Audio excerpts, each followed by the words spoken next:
Thank you so much, Diony. That was um, such a warm introduction. I'm so grateful to be there. I wish I could be there in person, but this virtual presence was the best I could do, given Boston Airport's unique ability to stymie the best laid plans of mice and men. I'm profoundly grateful to the Department of Religious Studies at Oklahoma University for inviting me for the Pujari lecture. I understand it's the inaugural lecture. I was so honored when Diony forwarded that beautiful invitation to me, and to the doctors Pujari for their generous sort of foundation and support of their series and their generosity in attempting to bring me there. It's an important act, this Pujari lecture, I think, for it means that studies of religion, studies of Hinduism will be established in the heartland of America as a critical area of inquiry.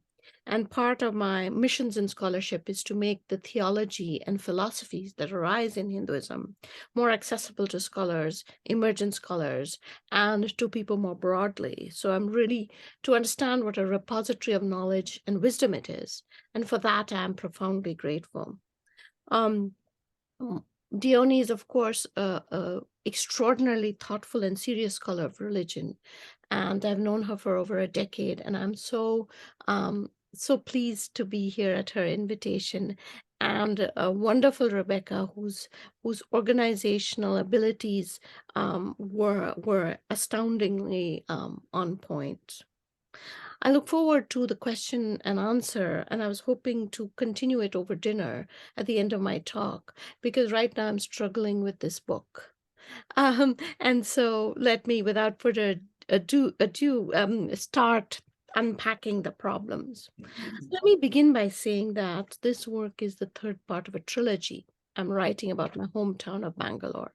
The first one, as Dione told you, was called The Cow in the Elevator, an anthropology of wonder, and it dealt with ritual change in Bangalore.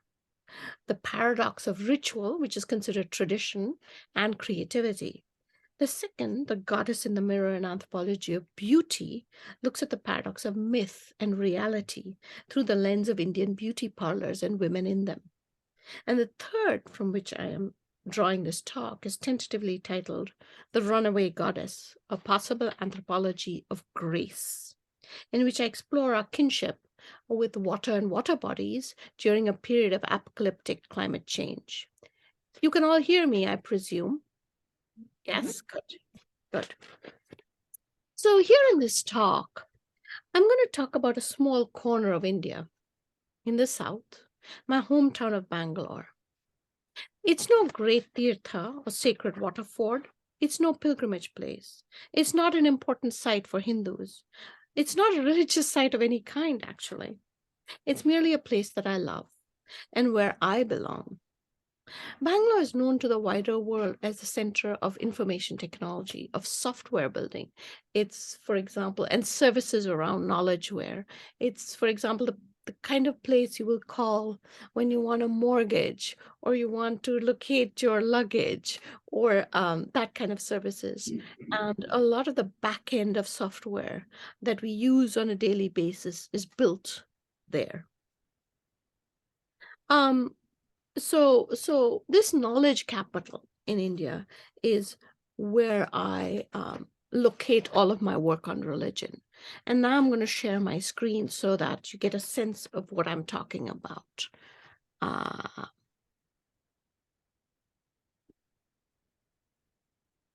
Okay, here we go. Now I've become this extremely small square on the screen, but hopefully I'll run through these images and then, when we're done with the images, I will close it. Okay, let me go to slideshow. So, right. Okay. So this is Bangalore in the subcontinent. It's right bang in the middle of of peninsular India.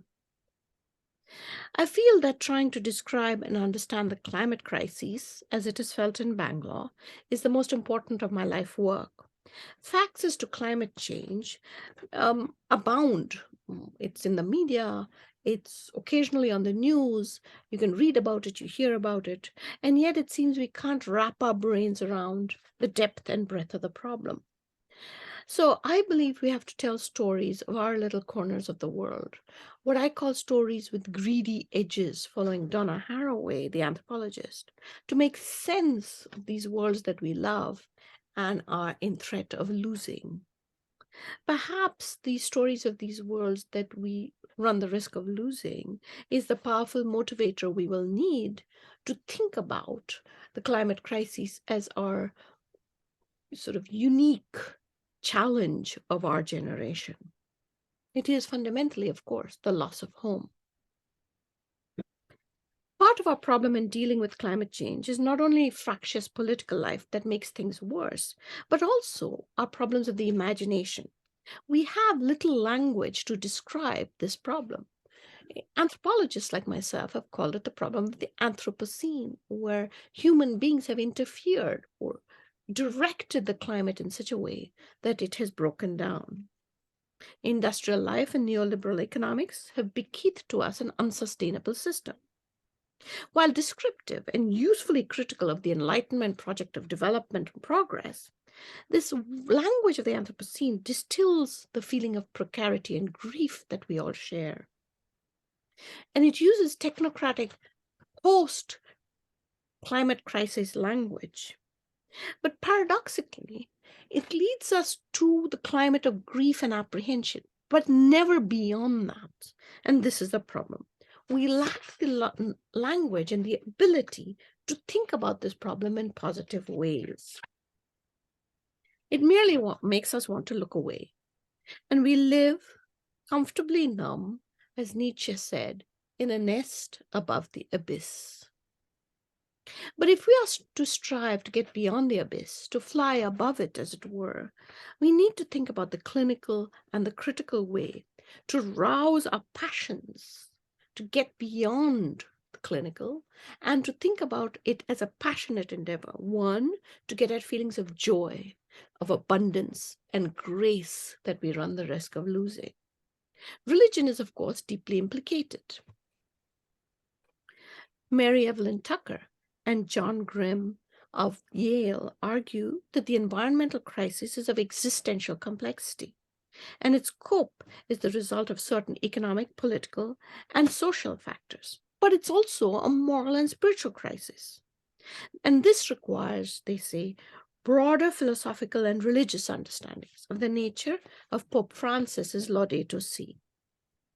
Tucker and Grimm state religions need to be re-examined in light of our current environmental crisis. This is because religions help to shape our attitudes towards nature in conscious and sometimes unconscious ways. Religions provide basic interpretive stories, a hermeneutics of who we are, what nature is, where we have come from, and where we think we are going. The ethical and moral frameworks that structure how we think of nature is thus deeply implicated in religion. And what people think about their ecology depends on what they think about themselves in relationship to nature. And our ecology is deeply conditioned by our ideas of destiny, that is, by religion. What people do, therefore, about their ecology, whether we can in fact nurture nature, depends upon what we think about ourselves in relation to it. As an anthropologist of religion, I tend to see this as both wonderfully affirming and deeply troubling.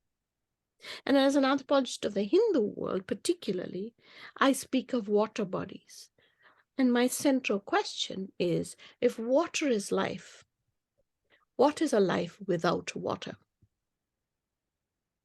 Here I will tell the story of Bangalore's many lakes to bring to the foreground the existential ethics of a water apocalypse. I call this section When the Water Burns. On February 17, 2017, the 2-mile-long Belandur Lake in north of Bangalore caught fire. Smoke billowed from the water's surface, carrying the putrid smell of raw sewage and industrial chemicals across the village at its shore. A dense white foam had covered the lake for many years. It was thick as shaving cream and soft as pillows, but the surface of the water could only be glimpsed when the froth broke up. The pre-monsoon winds that swirled through the city blew this soapy froth onto the streets, where it covered vehicles and pedestrians alike. It created a stinging cloud which burnt the flesh that it lit upon. The white suds were lit from within with orange and blue flames, and occasionally you could hear a sharp cracking sound like the rasp of a lighter. The temple to Karteriamman at the edge of the Belandur lake, she's a wilderness goddess, had been engulfed by these toxic suds, and the outer walls of the shrine had grown black. In a compelling and tragic unaired interview shot on that day, a woman named Gauri, a middle aged Hindu Tigala, that is, a horticulturist caste woman, resident of the village, stood on the smoking lake shore.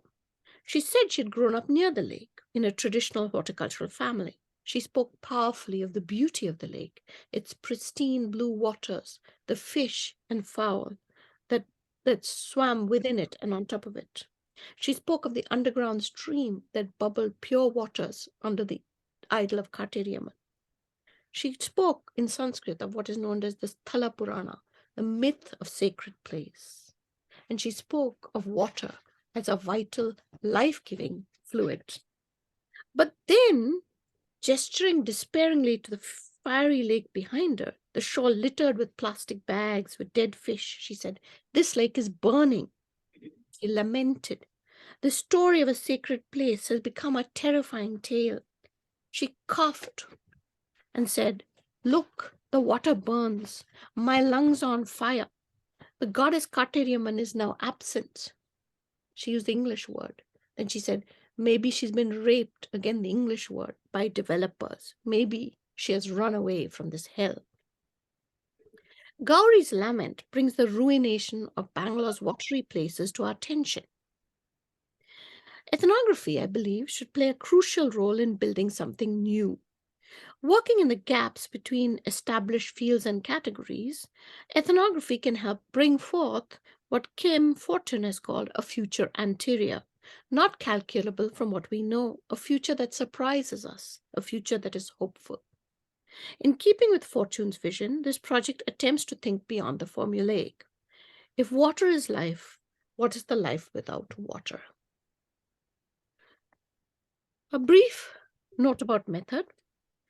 This is what I call a fieldwork of suffering, of detachment, and of exile. As an anthropologist of religion, I rely deeply on ethnographic encounters with my interlocutors in Bangalore to make sense of the world, sacred or not, and I rely on collaboration to tell their lives. This ethnography was begun in 2010 as I saw the lakes diminish and change, as their toxicity began to define my home, the megacity in development, Bangalore, a struggle that Bangalore has in common with many places, including Los Angeles, London, and Cape Town. My memories of the lakes began to fill me with sadness. I remember them as a wonderland of rills, rivers, creeks, and streams that came alive with the sound of bullfrogs pulsating in the monsoon rains. And they soon gave way in my lifetime to marshy puddles filled with grey bubbling dead sludge, the stench of sewage, the fires and clouds of toxicity. Returning to the field became unbearable as I saw my home become uninhabitable. Until that point, I'd actually harbored dreams of returning to a nourished India, to teach, to learn. But as I watched Belandur burn, I realized that my chosen exile in the United States had now become permanent. I was, to quote the anthropologist Mary Douglas, speaking of dirt, I was simply matter out of place. I was doomed to remain so. The question that I was left with was simple. What do you do when your kshetra, your field, dies? In Hindu cosmology, there is a deep imagery for apocalypse. The run-up to it is known as Kali Yuga, a moral unraveling where ethics gradually yet inexorably erode.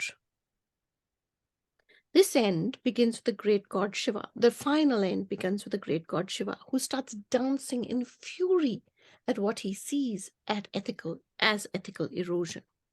His Tandava, cosmic dance of annihilation, brings the end of the metaverse as we know it, and reality and multiverse ends in a cosmic flood, similar to the biblical flood called Pralaya, and that sweeps the world as we know it away. And then Shiva is quietened. He's made calm and happy, and his dance changes. And in his dance, he renews the world. Creation begins anew. And creation begins with water. And so these lakes, Belandur included, as part of my childhood memories of the city, need rejuvenation, as they are a sacred geography that is special to me. I have bathed in their reedy water, caught the glimmering sun on their waves, and netted tadpoles in them as a child. I swam in their waters when I tried to haul people out who had fallen in. I gathered lotus blooms on them as an adult for festivals at temples. I lost my heart at their banks as a teenager. This story of a burning lake, of a fiery lake, and a runaway goddess is therefore the story of my home.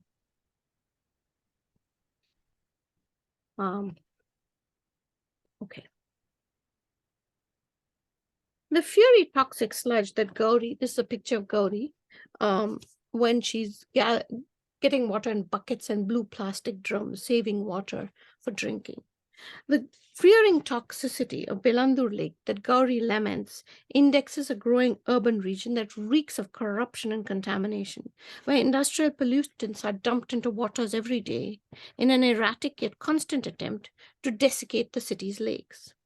The loss of water is a potent question for a religion like Hinduism, or it's sort of making it into this toxicity. Water in Hinduism is an originally pure divine fluid, a gift of the grace of God. For Hindus and many others, in all major religions actually, water is sacred. It is the origin of all reality. It is the primordial stuff of the universe. It is celestial, and it offers a center of lucent possibility used in rituals of birth and death. A relationship between water and society is complex. It's a historical, sociological, and regional problem that can only be imagined through moral appeals to morality. Water can be sacred substance, refreshment, life, death, power, and change. In this work, I'm mindful that aqueous phenomena such as rivers, lakes, irrigation systems, rain, and glaciers all have their own literatures and all need their own accounts. But water, as Clifford Geertz said, is good to think with. But it's always thought of as atheoretical, simply accepted as a fact of life. So what happens when the stream of life itself, as William James would put it, stream of consciousness, grows dry? I began with Gauri's lament to ask how water and its access to it is gendered. How can we think of traditional understandings of water in Hinduism in new and informative ways? What do we make of the Hindu sacred imagination in an era of drought and drowning? And in this, I want to talk about Bangalore as a thirsty city of 1,000 lakes that's on the edge of eco-collapse. My hometown of Bangalore, with its had 1,000 pristine water bodies, was known a century ago as Kalyananagara, or the city of lakes. It was a swampy lowland region, a riparian wonderland of wetlands, rivers, and streams, and it overflowed with life. The Belandur Lake, that became the Lake of Fire, was the largest water body in the city. And half a century ago, it was the only drinking water source for the entire north of the city. The lake is discussed in archival documents of the colonial era from the 16th century on. It's the stage for liquid ritual events at the wilderness goddess shrine. But more than just metaphors to Hindu Bangaloreans, these sacred lakes are considered to be feminine guardian goddesses of the city. Bangalore's lakes were usually given as grants to temples and monasteries by enlightened medieval rulers from the 12th to the 18th century, both Hindu and Muslim, in perpetuity from 21 generations, or, as the archives state, as long as the sun and moon endure. But in modern India, the lakes became public property. and slowly became used not for drinking, but merely for leisure, with concrete walkways all around their edge. Now, as an aside, I should note that I recently realized that colonial administrators of Bangalore um, used to map these lakes and cadastrally sort of place them within the landscape. And they invariably mapped them during the monsoon, but they also took to mapping the land under them during the dry season and giving them serial numbers, which made them into from land underwater to the possibility of property. And this is crucial in understanding what's happening here. In the 1970s, there were 285 lakes in the city, many of them used for agriculture. Here they're growing beans.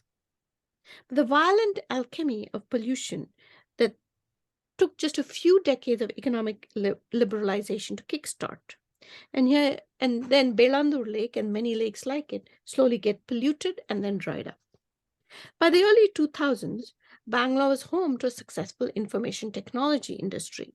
This picture is of Karteriamman, the wilderness goddess, and took over many of the and these campuses of these technology industries took over what was previously wilderness and made it into the Silicon Valley of Asia.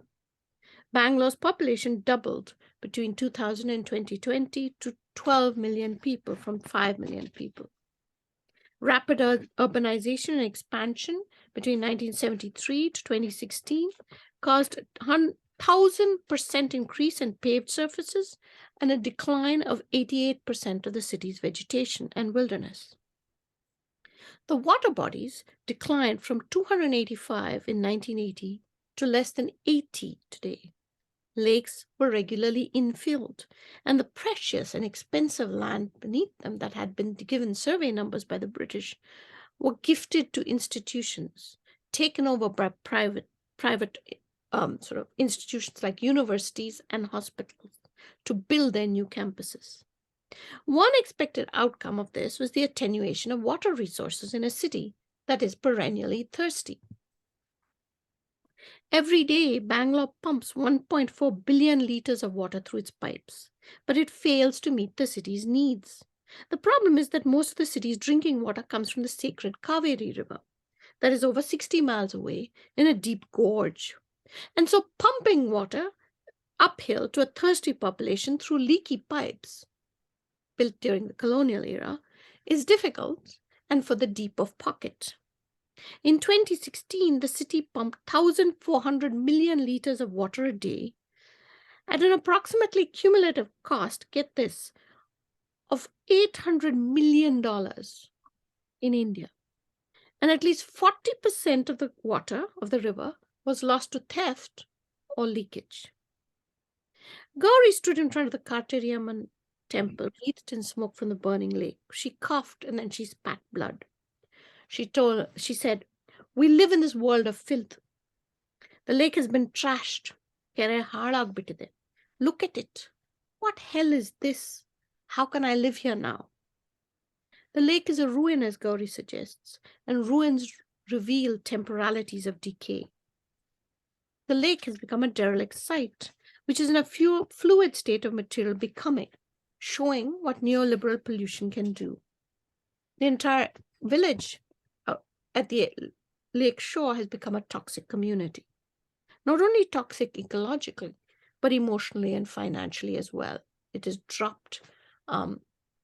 It's now merely sort of a poor extension of the city. And this toxic community is both global and intimate in its violences, its unintended yet real consequences of debt-ridden and apathetic municipality, hand in glove with shadow neoliberal entities such as public-private partnerships that build these software campuses that rely on privatization and expropriation mechanisms of capital. I visited the Karteriamman temple. This is the Kaveri River at its closest point to where it passes in the gorge to Bangalore. I visited the Karteriamman temple with Gauri. Fishermen arrived, drawing up their coracle boats from away from the lake, complaining about the dead fish. After the fishermen left with their families, carrying away bananas and flowers that they had brought for the deity, the priest settles down for a chat. He says that he took over the Kartariamman temple several decades ago as a boy. The Belandur tank was then an open recharge lake, man made, as were the shrines around it. He added, Kartariamman is the goddess of the edge, which I had never heard before. Enunali. She sits between land and water, he said. As a goddess of the wilderness, as a goddess of the edge, she sits between Kadu of forest and Kere tank. Today, though, he said, she's on another edge. She's on the edge of collapse. As city ecologist Harini Nagendra notes, this change in land use has led to ecological violence of pollution and scarcity. The destruction of water bodies from 2000 to 2018 makes the city rife with rolling droughts, when women like myself wait long hours to what is known as catch water in the colloquial, waking up at 4 a.m., 2 a.m., when the city releases water in shifts. So different neighborhoods get 2 hours of water at different times of the day. In worldly terms, then, a global water crisis is looming. And Bangalore, India is ground zero for it. India's water shortage is likely to adversely impact 600 million people, most of them women and the very poor.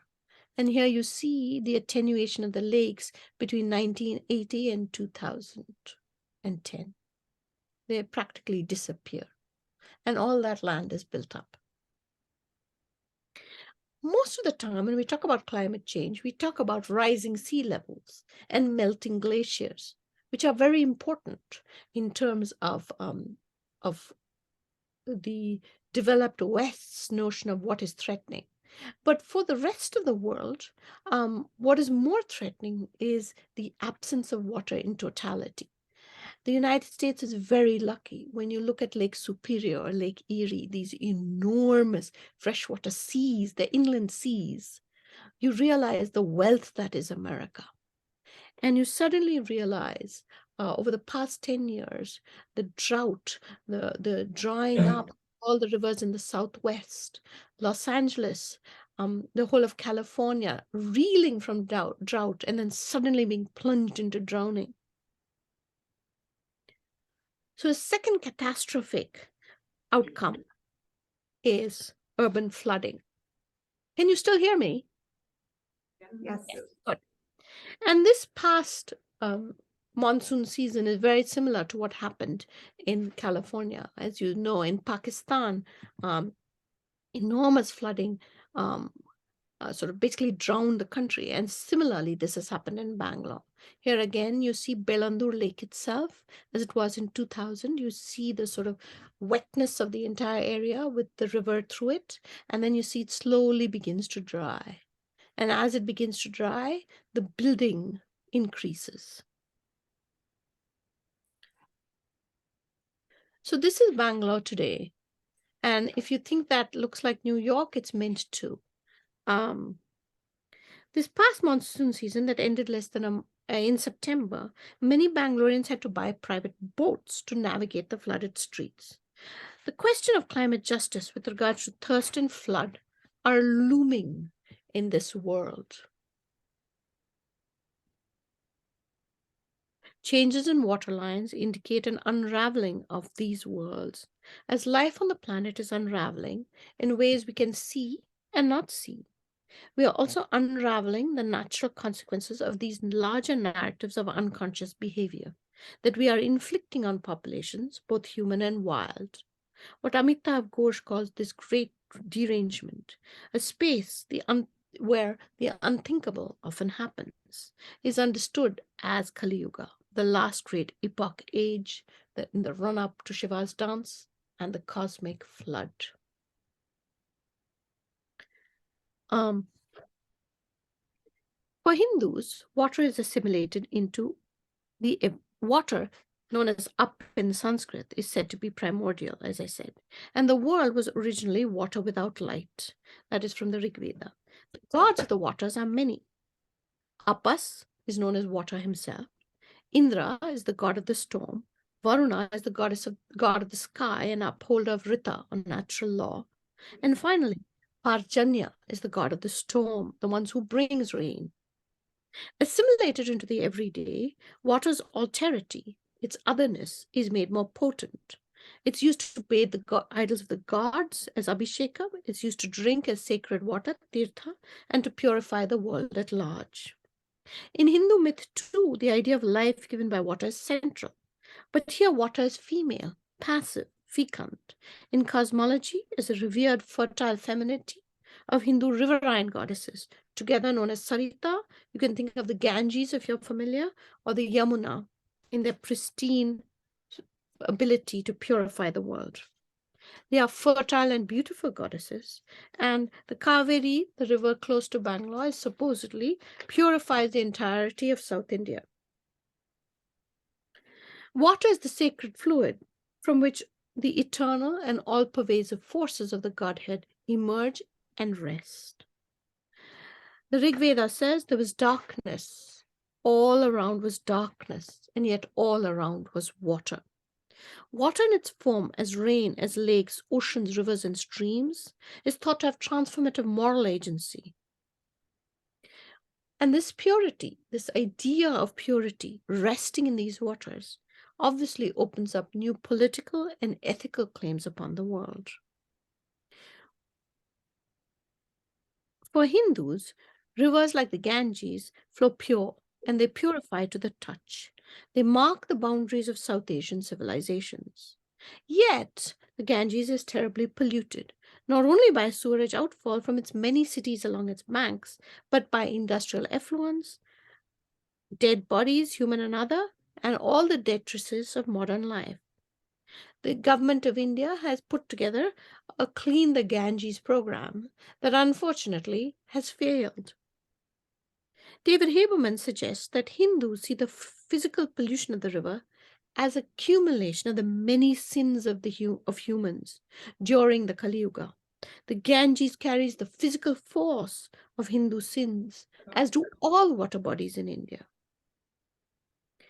The fishermen at the Kartariamman temple point to the trashed lake and they say with decisiveness, this is evidence of Kali Yuga, they tell me. An era of sin and fraud, they say. Soon, they say, Lord Shiva will dance the Tandava. He will beat his drum, they say, and he will dance to the end.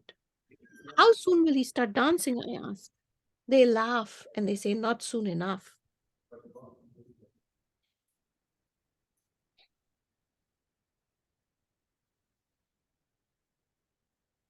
We can broadly say, therefore, that in most religions, Hinduism included, water is the stuff of cosmology, of birth, of beginnings, and of endings. The cycles of drought and flood are part of the mythic and theological register. Water is both womb and tomb. If with climate change, water scarcity and catastrophic floods become reality in India, as is predicted, it would seem the Hindu sacred imagination offers the apocalyptic imagery and vocabulary to understand it.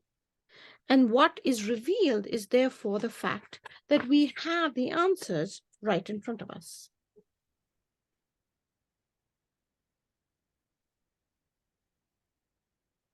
In thinking of unraveling of our worlds, I ask, what do we need to disentangle? Here, the unraveling becomes a method to unknit our assumptions about what the world should be. For that, I have to return to Belandur. Gauri's son Mahesh works for a water pirate by the name of Iqbal. Early one morning, a huge chocolate brown tanker with yellow lettering Sri Ganesh water supply on its side stood in an open field, and Mahesh, with floppy hair and an irritated expression, stood atop it, pushing a large hose into the barrel. The hose was attached to a bore well, a cylindrical metal shaft punctured deep into the earth, deep into the heart of the aquifer on which the city sits. A pump whined and water flowed. Once he was assured that water was flowing, Mahesh sat back and he lit a cigarette, lazily holding it between thumb and forefinger, blowing out smoke.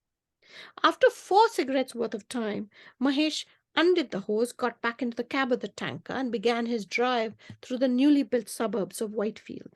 He honked his horn frequently as we passed through congested streets, thick with cars, carts, stray dogs, Uber drivers, turning into the parking lot of a software company of a Fortune 500 industry. Mahesh opened the spigot valve on the tanker, allowing the gallons of water from deep within the heart of the aquifer to gush into a concrete cistern.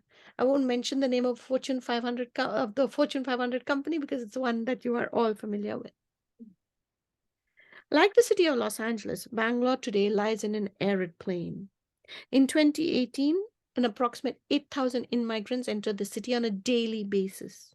These newly minted Bangaloreans live in housing estates on the edge of the city, gobbling up rural lands, ingesting villages across the Deccan Plateau, extending the city footprint by 20 miles every single year. The city metastasized into a dystopian metropolis, gobbles up the groundwater underneath. Borewell operators say that today they have to dig 1,000 feet, nearly the depth of the river Kaveri, to get fresh water, whereas 10 years ago they dug to 200 feet. If they dig deeper than the river will then empty its waters into the aquifer and the river will run dry. As the water table in the aquifer sinks, the lakes get drier and drier as gravity drains the lakes, the rivers, and swamps to feed the aquifer. More than half of Bangalore's water supply is privatized and comes from water pirates like Iqbal and tanker drivers like Mahesh. Iqbal tells me he's proud. He's proud that he services the software companies on this campus. He's proud that he can keep them in business. Without water, he says, how will they do business? Without water, he asks me, what is life? The story of Bangalore's galloping water mismanagement resembles Jack Hawley's beautiful work on Vrindavan, where we can see the sacred river degrading. It raises the questions of how do we nurture nature and whether our apprehension overcomes our good sense. The multiplying problem of climate change has outstripped the capacities of spirituality and ethics to meet this challenge, or has it? A thought unbidden comes to me as I look at the images of the burning lake. Perhaps drowning is not the end. Perhaps thirst is. I lost hope. But just as I lost hope, the question of repair pivoted into view. At dusk on the edge of another lake at a paddy flat in the Balakere village, I met Kempama, an elderly woman of the Bhovi caste who digs wells for a living. It was traditionally a woman's task, though in the past century it has become controlled by men. She sang a song to the water. She said, to every place, come to every place to satisfy our thirst. To survive, we need water, O Mother Gangama. You are the mother to the world. Come here, please, come here, I beg you, she sang. She told me that her mother could not drink at the wells and lakes she built for fear of polluting the water, and today, how many of her lower caste members are indigent, their work dismissed. She was repairing the stone walls of a check dam that led to the lake. She said, these waters are living beings that I birthed. No one cares for them anymore. Not even the crook who owns this land cares. I come and fix these channels. I care, Nod Koltini, for them. All the medieval tanks around Bangalore, I learned, were dug or dammed by this caste of Dalit well workers known as Bhovis.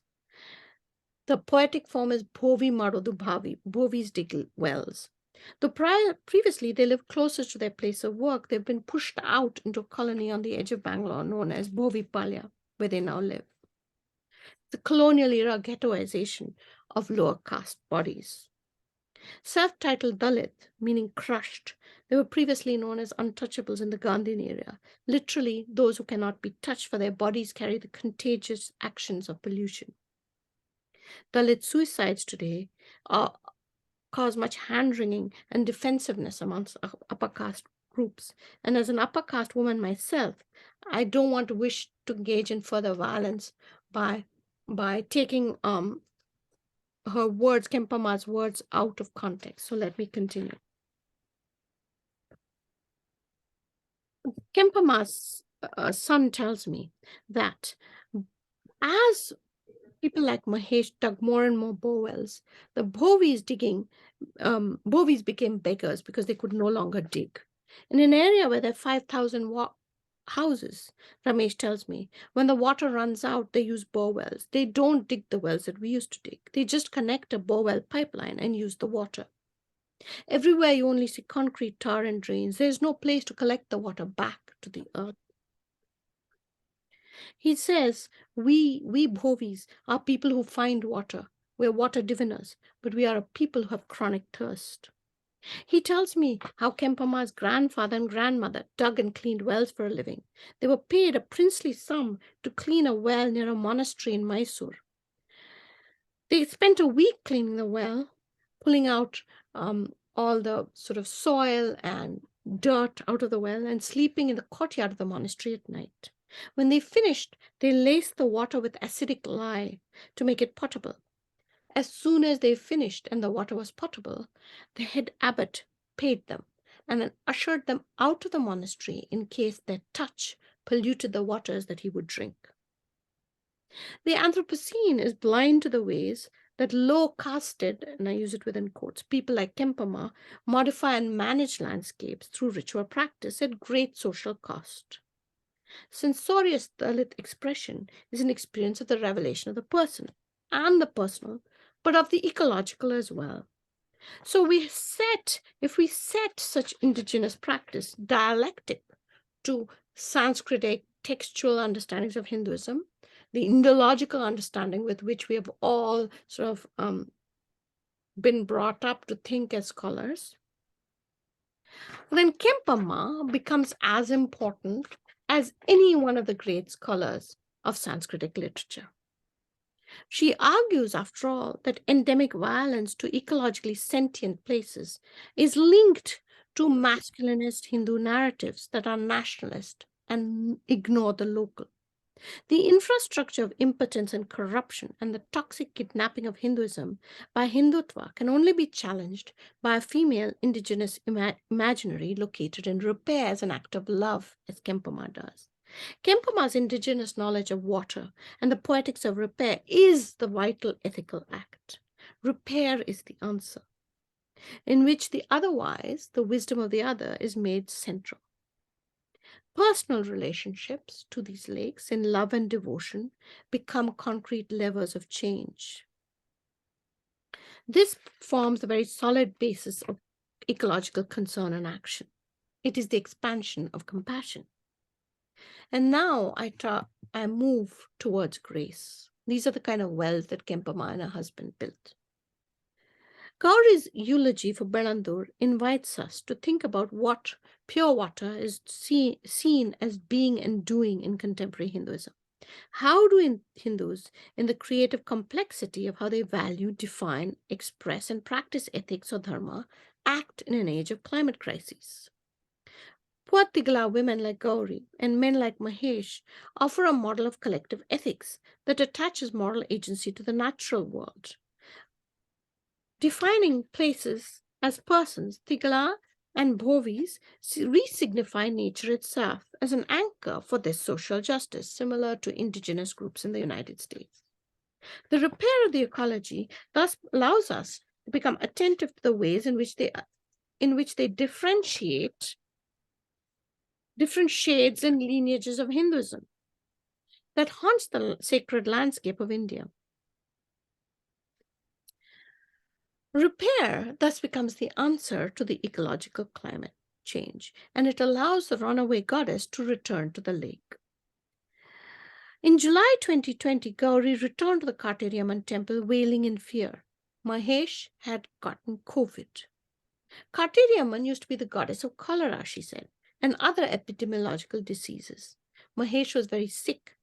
He was in a hospital. He needed oxygen, but the doctors refused to help him unless she paid money.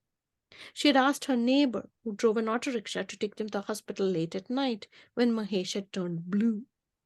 They had rushed to the emergency ward, but she could not get in.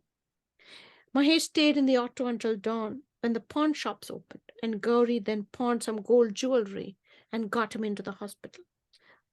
Gauri says Mahesh will only survive with Kartiriamman's grace, her daya, her mercy, her karuna, her compassion, and his recovery will only be due to her anugraha, her grace. Grace is the answer, for we need a theology of such grace to find ourselves acts of repair of our worlds. I need to think about grace I realized, outside the Christian tradition.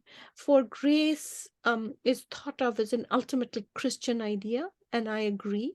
The Anglican Protestant missionaries in Bangalore made the sort of translation of Anugraha into grace very easy, but Anugraha is deeply implicated in the Sanskritic and theological tradition of India, and part of this book is to excavate a theology of grace that is indigenous. Finally, let me end with Kempama, whom I found again on a cloudy monsoon evening at the edge of the village lake, anticipating the rainfall.